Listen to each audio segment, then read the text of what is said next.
Monopoly Money, the State as a Price Setter by Pavlina Tcherneva. Colonial Africa, an illustration of a tax-driven currency. Historians of the African colonial experience have often remarked on the manner in which the European colonizers were able to establish new currencies to give those currencies value and to compel Africans to provide goods and services in exchange for those currencies. Quote, in Malawi, there was an imposition of a 3-shilling annual hut tax over the whole colony in 1896. This was a high figure for the northern areas, and undoubtedly stimulated further labor migration to find work paying shillings. In the south of Malawi, however, Africans preferred to meet the tax by selling products. Southern European planters therefore were short of labor and pressed for an even higher tax. As a result, the tax was raised in 1901 to 6 shillings, with a 3-shilling remission for those who could prove they had worked for a European for at least 1 month. This labor tax had an immediate effect. The labor market in the South became flooded.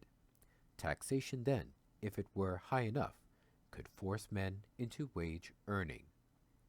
Stichter, 1985.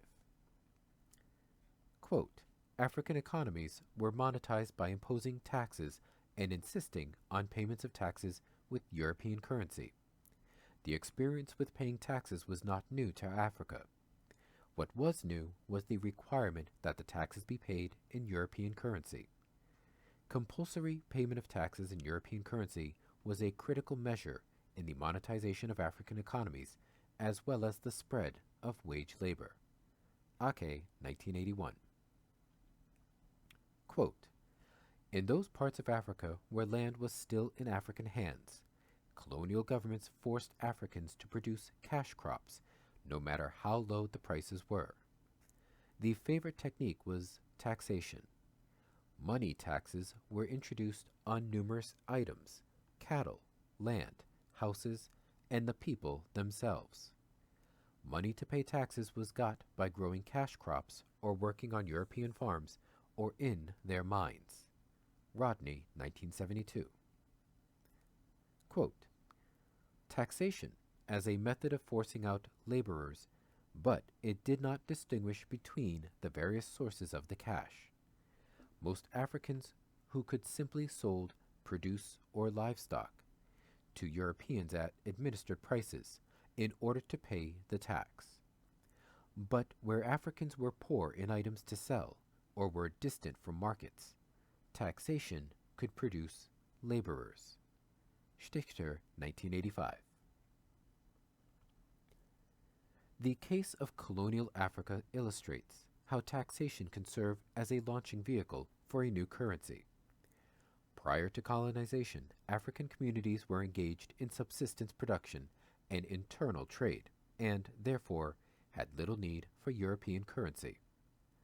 After colonizing Africa, the Europeans employed a system based on taxation that endowed the new currencies with value.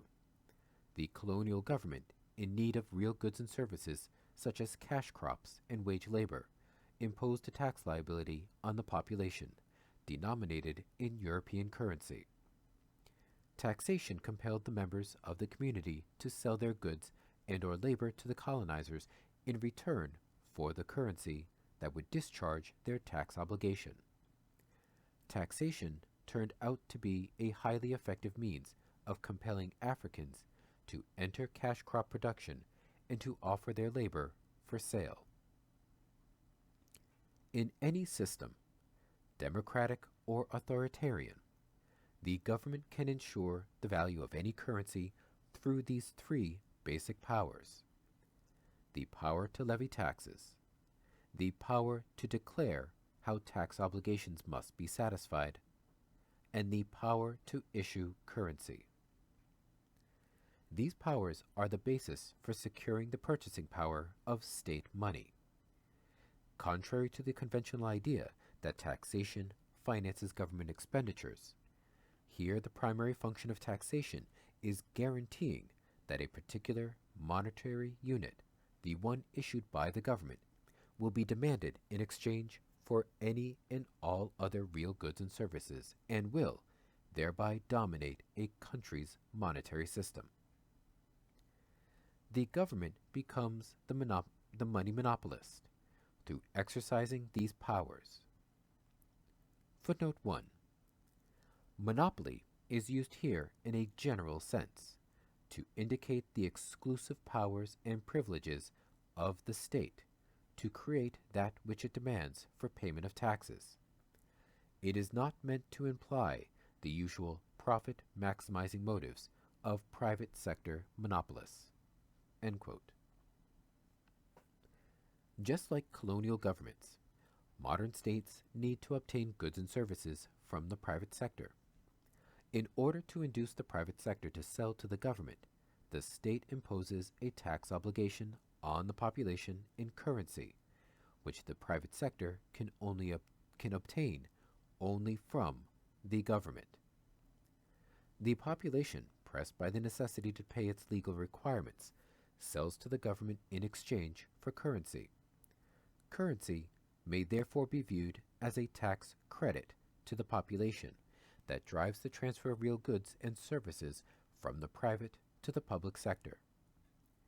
Of course, over time, secondary markets will develop so that state money becomes the general means of payment, unit of account, and medium of exchange.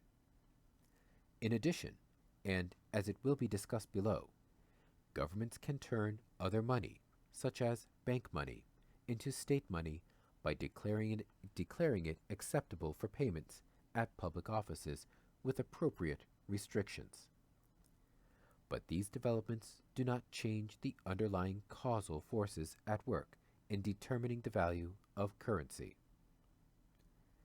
The government is the only institution that has the power to impose a tax liability on the entire population. Thus, it can choose at will what it will accept for settlement of tax obligations. It must be noted, however, that the government must ensure that the tax liability is denominated in either something unobtainable or taxed in sufficient quantities to induce scarcity. Suppose the government decides to accept anything else at its pay offices, wheat, for example. The private sector can easily obtain the wheat by engaging in wheat production. As the private sector has control over the means of settling the tax liability, there is no guarantee that the government will be able to purchase any goods and services from the private sector. Should the government, however, decide to tax more wheat than the crops can yield in a given year, then the private sector will automatically price its goods and services in the scarce wheat and will sell them to the government in order to obtain it. Legal tender laws by themselves do not give the government monopoly powers. It is the government's power to determine what it will accept in payment of taxes that gives it its monopoly position.